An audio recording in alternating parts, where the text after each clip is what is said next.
Section 4. You will hear an introduction about the curriculum and facilities of Wasamata University. First, you have some time to look at questions 31 to 40.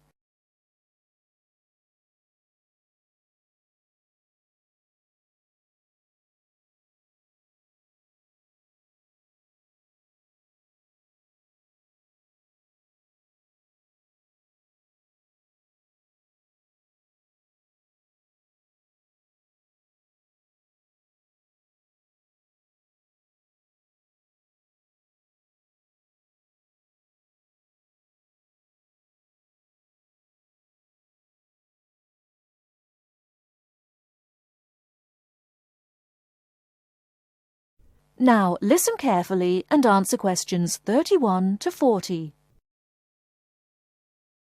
Okay, and welcome back.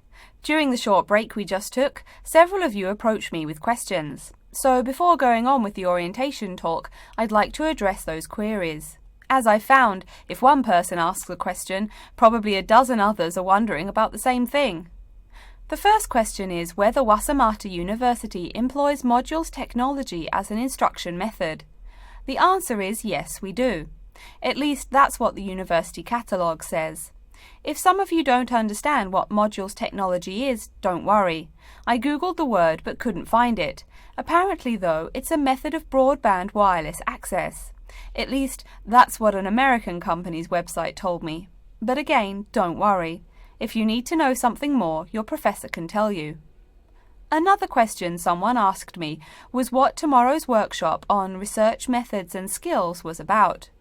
Well, research skills include any method you can imagine for finding and presenting any information you need. That's not just schoolwork either. Writing English, the native language for most of you, and finding a job are also research skills. And yes, those will be addressed in tomorrow's workshop. As you know, Wasamata University is one of this country's premier universities for the study of the dismal science, economics. Some of you, it seems, want to get a jump on their classmates. During the break, half a dozen of you came up and asked me where to find economics tomes. I know it's odd, but this school's library holdings are divided up between two libraries. Economics books are in the old library. If you look out of the window behind me, you can see it. It's the red brick building. Oh, before I forget, you economics types also need a lot of math, am I right? Well, those math books are neither in the old library nor in the new one. They can be found in the math department building. Why am I telling you this? Doesn't the invisible hand guide economists? Maybe it's good you asked. In 2008, that hand shoved most of the world economy off a cliff, didn't it?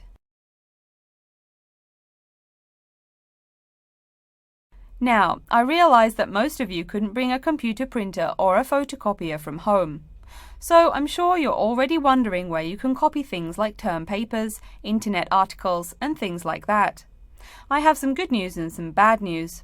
The good news is that there are a number of places you can make copies. These include both libraries and the Student Union building. Now the bad news. I'm sorry to say, most classroom buildings and academic departments do not have copiers students can use. So most of the large buildings you see around campus do not have copiers for students. The copiers there are reserved for professors and office staff. Oh yes, I nearly forgot to tell you. If you need to have printing done, all the copiers available to students are laser printers. Plus, for your convenience, you can pay using prepaid cards. You can get those in the Student Union building. That just covers the questions put to me. If you have more, please see me during the next break at 2:15.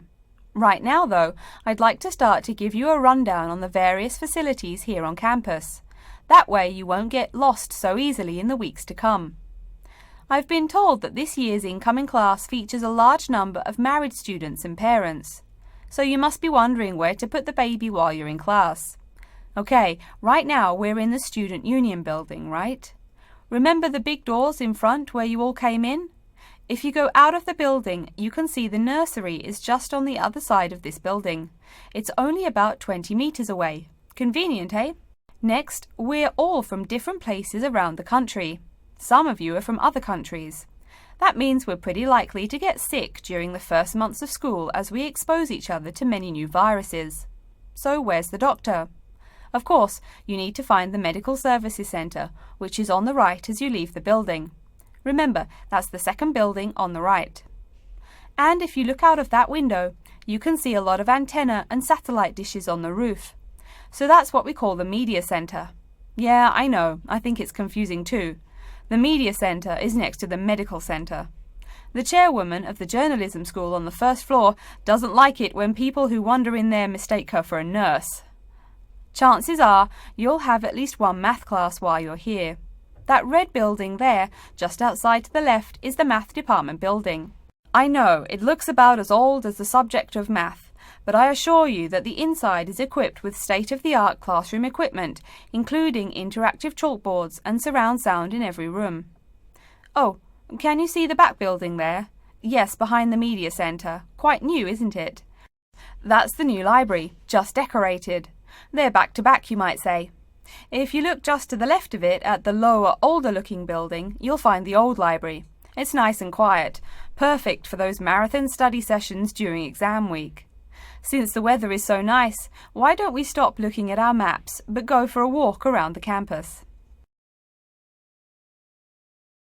That is the end of section 4. You now have half a minute to check your answers.